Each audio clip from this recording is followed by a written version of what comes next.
What is up, my fellow guitar addicts? Caesar here with Addicted to Guitar, where we celebrate everything guitar. We celebrate guitars. We celebrate bass guitars. We celebrate amps, bass amps, pedals, straps, guitar picks, guitar jokes, guitar players, anything guitar. This is the home for it. So right now, stop what you're doing. Look down there. You want to go ahead and hit the subscribe button. That's the big red button that says subscribe. Right next to it, there's a little bell. You want to go ahead and click the bell. Alright, now today we're going to be reviewing this pretty cool Firefly LP guitar.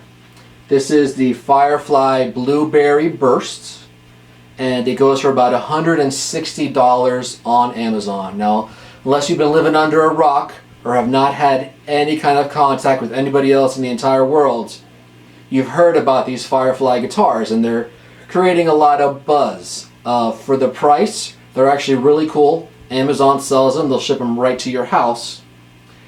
And I wanted to go ahead and give you a review of one of these. So this is the classic model. This color, like I said, is called the Blueberry Burst. I got this one on the used market, and they're holding their value pretty well. So it was still in about the $125, $130 range. But brand new, they sell for $160. Now, right away we're going to talk about what you can get for $160 and whether it's going to look this good. Now, for $160, you're basically coming in at every guitar manufacturer's base model, and none of them are going to have a arch top like this LP has. It has the classic arch top here. They're not going to have the flame top. I don't know if this is an actual flame top or if it's a picture, but it actually looks really good. You're certainly not going to have this awesome color fade burst. You're not going to have a binding. You're not going to have the really nice fretwork that this one has. And you're not going to have the overall aesthetics. So if you think about what this guitar was probably aimed to compete with, I would say it's the Epiphone Les Paul, probably the Les Paul Standard. Right? So that's a guitar that goes for about $500 new. You could probably get them used for $300, $350, $250, depending on who you get it from. Now, if you're looking for a guitar that looks just as good as a $500 guitar, but is less than half the price, then yeah, this guitar definitely does that. This guitar looks like a $600 guitar. Now that's the one of the pros of it. One of the other pros of it is that it's built really well. The body is solid, it's nice and heavy. It feels like a good Les Paul. The neck is a really nice shape. I love Epiphones. I think what they make out of the Epiphone factory in China is just stunning, especially for the price they sell them for. My only problem with Epiphones is that they come with a really fat neck. So when you get one, you got to deal with the fact that if you like thin necks, it's really not going to be your size neck. But this one actually comes with a very, I don't want to say small, but it's a lot smaller than the Epiphone neck. I would call it a D shape, where I would say the other Epiphones are big, chunky C shapes. So if you're looking for a thinner neck, this guitar has it, and I was really impressed with that, because that's the only reason why I've sold the Epiphone Les Pauls that I've had in the past. It's just hard to get used to the thickness of the neck. The quality of the neck joint is good. Now, it is your standard Les Paul neck joint, so it is chunky. So the style does make it kind of hard to get up to the upper frets here. But that's not a problem with this guitar in particular, that's just a problem with Les Pauls in general, right?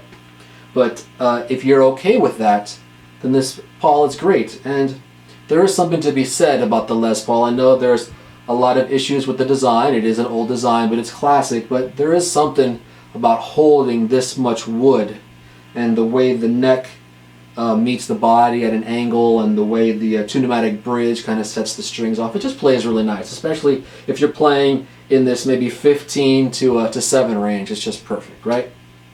Now, that being said, the guitar does have some flaws. For $160, they tried their best to give you what is a $500 guitar, and they had to skimp on some other places. So right away, the one problem with it is the quality of the hardware. Now, it's not totally horrible hardware. It's not hardware that's going to let you down. It's just hardware that is not made of great metal, so it doesn't have the sing and the chime that a better tune-o-matic bridge would have.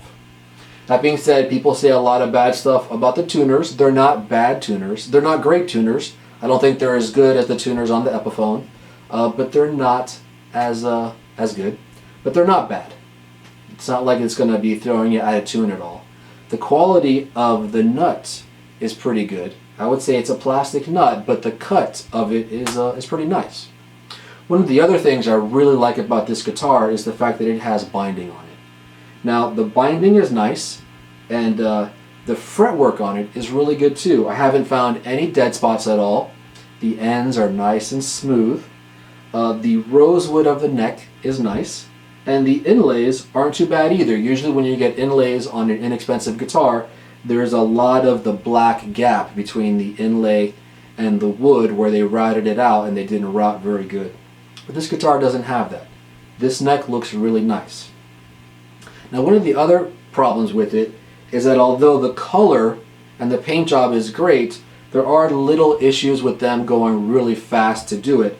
So I don't know if you'll be able to see it, but right here there's a little bit of a spot where the colors blended into each other where they didn't tape it up properly. And if you look around at other spots of it, you can see where the spray work had a little bit of blemish.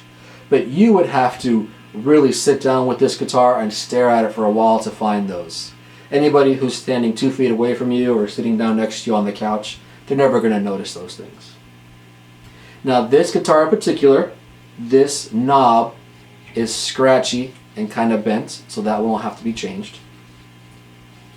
The chip looks like it's glued on, so if you wanted to take the chip off, you couldn't. Now, pickup quality. The pickup quality actually for $160 is phenomenal. It is almost as good as the pickups you would get on the Epiphone Les Paul Standard. Okay?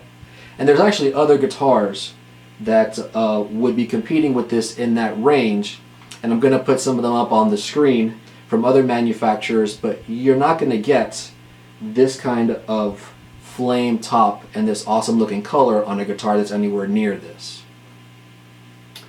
So, that being said, what do I think of this guitar? Well, if you are a new guitar player and you're looking for a brand new guitar and you want something that just has all kinds of vibe and just oozes rock, and people are going to be stunned when they see it, this is it. You get a $500 looking guitar for $160 and free shipping if you have Amazon Prime, and you get it. You get a guitar that looks just rock and roll. Now, if you're a first-time player, or you're playing at home, or you're just jamming out, or you're just learning, everything that comes on this guitar is fantastic. You're not going to need to change a thing. Now, if you're a semi-pro and you're looking for something that you want to go and gig with and maybe take to the bar or take to the club and play with right out of the box, it might not be that good. It may need a little work. You may need to put in a nicer bridge. You may need to do a little bit of the electronics. You may want to change some of the pickups, and you may want to do the tuners. With that being said, if you buy this guitar for $160, and even if you put $100 into it, that's still a pretty good deal. So that being said, I really like this guitar. Like I said, I like the feel of it. I like the color.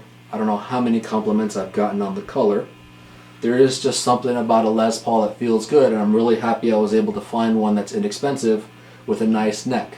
I've played real Gibson Les Paul standards that are incredible with the neck I'm looking for, but they're $3,000, right? And who can afford that? So that being said, I'm really impressed with this guitar, and I'm going to leave you a bunch more sound clips, and that's my review of it. So go ahead right now, stop what you're doing, look down there. If you didn't subscribe before, go ahead and hit that big subscribe button, hit the bell, because you're going to want to know when we're putting out new videos, and we're doing a giveaway. So if you want to subscribe, go ahead, because when we get to 50 subscribers, we're giving away a killer Baby Boom phase pedal, so you want to be around for that. So thanks for watching, guys. Hope you enjoyed it. See you later.